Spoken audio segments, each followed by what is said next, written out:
is Diane Garber with Intuitive Concepts, and we are at a client home right now in regards to the combination of Feng Shui and interior design. We're in the southeast corner of the house, which happens to deal a lot with respiration. The males and females in this home have had a lot of health issues, and so they decided to incorporate Feng Shui, which analyzes the energy of the land, man's impact, which is the building, and then the people in the space. And the energy that's here was confirmation of how they're experiencing life. So once I did the analysis and came up with an action plan, the client, being a professional and very busy, and especially in this size of a project, I suggested that she bring in an interior designer to do the implementation plan. So Eileen, would you talk a little bit about what you've done here, and then also what else is involved that people don't think about in regards to interior design? Sure. Of course, the main focus in this room, I always look at the architectural aspect as well as, the homeowner's taste and style.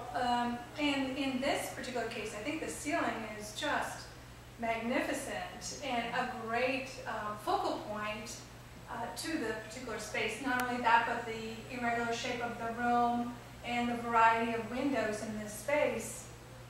Previous to us working on this room, the room was a cream color, cream walls and kind of a linen white trim matching.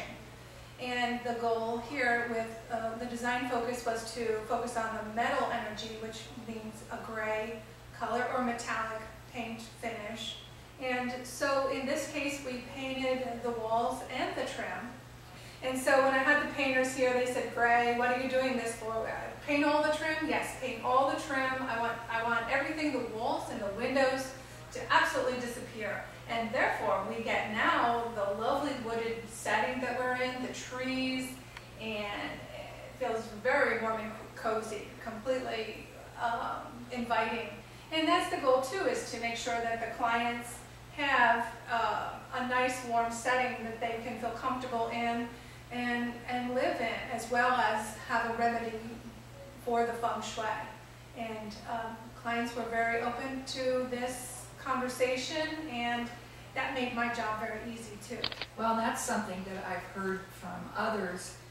Typically, wood is what they call warm tones, and the gray is considered to be a cool tone. And from an interior decorating, interior design perspective, that's not typically something that you put together.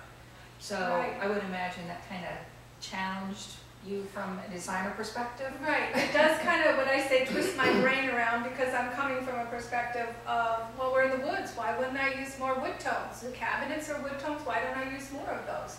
So it does kind of twist my brain around, and it just makes the whole scheme better, I think, at the end of the day. As far as, the goals, I like to think that I clone myself to the client and the project, and thereby what the end result is not about me, it's about the project and the client, and that to me is a successful project, as this one is, I feel.